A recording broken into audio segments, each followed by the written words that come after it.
একটা সময় ছিল যখন পকেট ভর্তি নগদ টাকা ছাড়া বড় কেনাকাটা একরকম অসম্ভব ছিল। কিন্তু সময় বদলেছে, প্রযুক্তি এগিয়েছে। এখন আর টাকার গোছা নয়, একটিমাত্র কার্ডেই সামলানো যায় হাজারো খরচ। আর সেটি হলো ক্রেডিট কার্ড। এই ছোট্ট প্লাস্টিকের কার্ডটি আজ শুধু বিল পেমেন্ট বা শপিংয়ের নয়, বরং আমাদের আর্থিক শৃঙ্খলা, দায়িত্ববোধ, এমনকি ভবিষ্যতের ক্রেডিট স্কোর গঠনের একটা অন্যতম হাতিয়ার।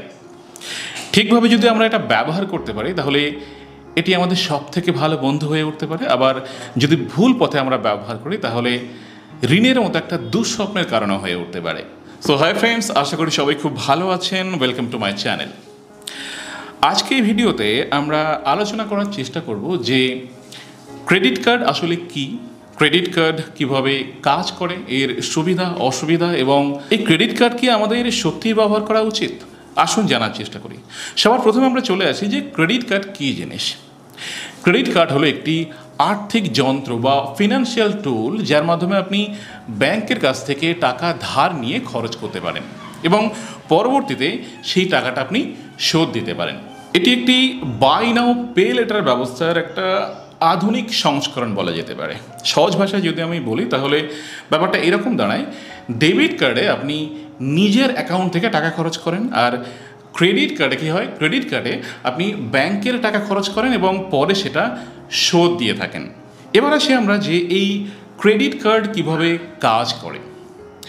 ব্যাংক আপনাকে একটি নির্দিষ্ট পরিমাণ লিমিট দেয়, সেটা 50,000 টাকা হতে পারে, 1 লাখ টাকা হতে পারে, 2 লাখ টাকা হতে পারে, কারো কারো 3 লাখ, 4 লাখ, 5 লাখ, 10 লাখ হতে পারে। আপনি এই টাকায় কেনাকাটা করতে পারেন, বিল পেমেন্ট করতে পারেন, অনলাইনে শপিং করতে পারেন, বিভিন্ন কিছু করতে পারেন।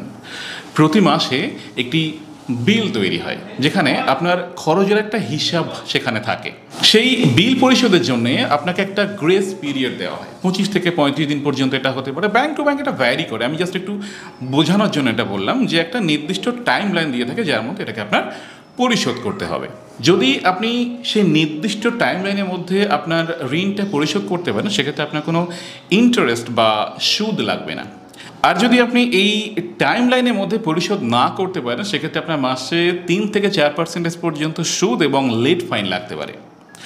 উদাহরণস্বরূপ বলা যেতে পারে যে রাহুল মার্চ মাসে 10,000 টাকা খরচ করলো, ব্যাংক তার বিল পাঠালো 2 এপ্রিল এবং পেমেন্ট করার টাইম লাইন দিল 20 এপ্রিল। রাহুল যদি এই 20 এপ্রিলের মধ্যে পুরো টাকাটা দিতে পারে, অর্থাৎ এই 10,000 টাকা পুরো দিতে পারে, তাহলে সেক্ষেত্রে কোনো ইন্টারেস্টও লাগবে না, কোনো লেট ফাইনও লাগবে না। কিন্তু সে যদি 1,000 টাকা দেয় তাহলে বাকি 9,000 টাকার উপরে সুদও লাগবে, সেই সঙ্গে লেট ফাইনটাও লাগবে। এবার আমরা আসি যে ক্রেডিট কার্ড আপনার ব্যবহার করা উচিত কিনা। এই প্রশ্নের উত্তর নির্ভর করে আপনার আর্থিক আচরণ এবং নিয়ন্ত্রণ ক্ষমতার উপর।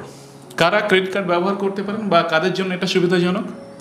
যাদের একটা নিয়মিত ইনকাম রয়েছে, অর্থাৎ মাসিক একটা নির্দিষ্ট ইনকাম রয়েছে, যারা সময়ের মধ্যে বিল পরিশোধ করার মতো ক্ষমতা রাখেন, যারা আর্থিকভাবে সচেতন এবং যাদের খরচ নিয়ন্ত্রণ করার একটা টেকনিক জানা আছে।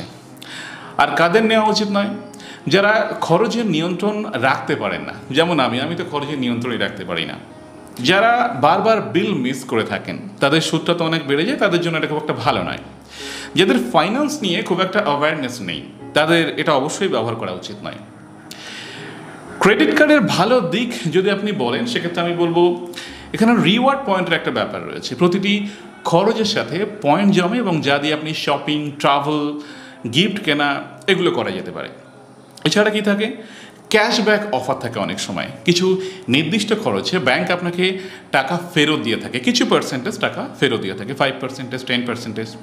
আর কি ভালো আছে, এমার্জেন্সি সাপোর্ট, অর্থাৎ হঠাৎ মেডিকেল কিংবা অন্যান্য যদি কোনো এমার্জেন্সি পড়ে যায় সেক্ষেত্রে এটা খুব কাজে লাগে।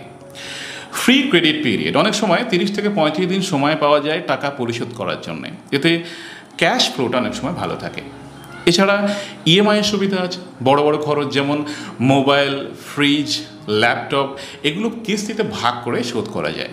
এবার আসি আমরা যে ক্রেডিট কার্ডের খারাপ দিক কোনগুলো। খারাপ দিকগুলোর মধ্যে প্রথমে যেটা চলে আসে সেটা হচ্ছে বাড়তি খরচের একটা প্রবণতা। আপনার কাছে টাকা নেই কিন্তু ক্রেডিট কার্ডে টাকা আছে, টাকা আছে বলে আপনি পর্যাপ্ত পরিমাণে খরচা করে ফেললেন, পরে সেটা ফেরত দিতে গিয়ে আপনার অসুবিধা হতে পারে। সুদ এবং ফাইন, সময় মতো শোধ না করলে 3 থেকে 4% সুদ লাগে প্রতি মাসে, যেটা বছরে প্রায় 40 থেকে 50% পর্যন্ত হয়ে যায়। মিনিমাম পেমেন্টের ফাঁদে অনেকে পা দিয়ে থাকে এবং সেক্ষেত্রে কী হয়, বাকি যে রেস্ট অ্যামাউন্ট থাকে সেখানে প্রচুর পরিমাণে ইন্টারেস্ট অ্যাড হয়। ক্রেডিট স্কোর খারাপ হতে পারে যদি আমি সময় মতো পেমেন্ট না করতে পারি, সময় মতো পরিশোধ না করতে পারি। আর যদি আপনি ক্রেডিট কার্ড ব্যবহার করে থাকেন, আপনার জন্য কিছু পরামর্শ দেব। প্রথমত হলো, কখনোই মিনিমাম পেমেন্ট দিয়ে খুশি হবেন না।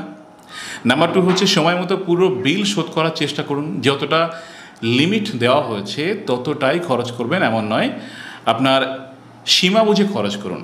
বলা হয়ে থাকে যে 30% বেশি যদি আপনি খরচ করেন, 30% বেশি যদি আপনি খরচ করেন, আপনার ক্রেডিট স্কোর ইম্প্যাক্ট হয়।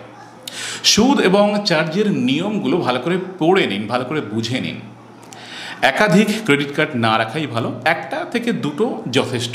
ব্যাপারটা এরকমই যে ক্রেডিট কার্ড একটা ছুরির মতো, আপনি এটা দিয়ে ফলও কাটতে পারেন, আবার নিজেকেও আঘাত করতে পারেন। নির্ভর করে আপনি কিভাবে এটাকে ব্যবহার করছেন। আই হোপ এই ভিডিওটা আপনাদের ভালো লাগবে। যদি ভালো লাগে তাহলে আমাদের এই চ্যানেল সাবস্ক্রাইব করতে ভুলবেন এবং অবশ্যই একটা লাইক দিয়ে দেবেন। যদি কোনো মতামত থাকে তাহলে কমেন্ট বক্সে অবশ্যই লিখে জানাবেন। সবাই খুব ভালো থাকবেন। Thank you very much.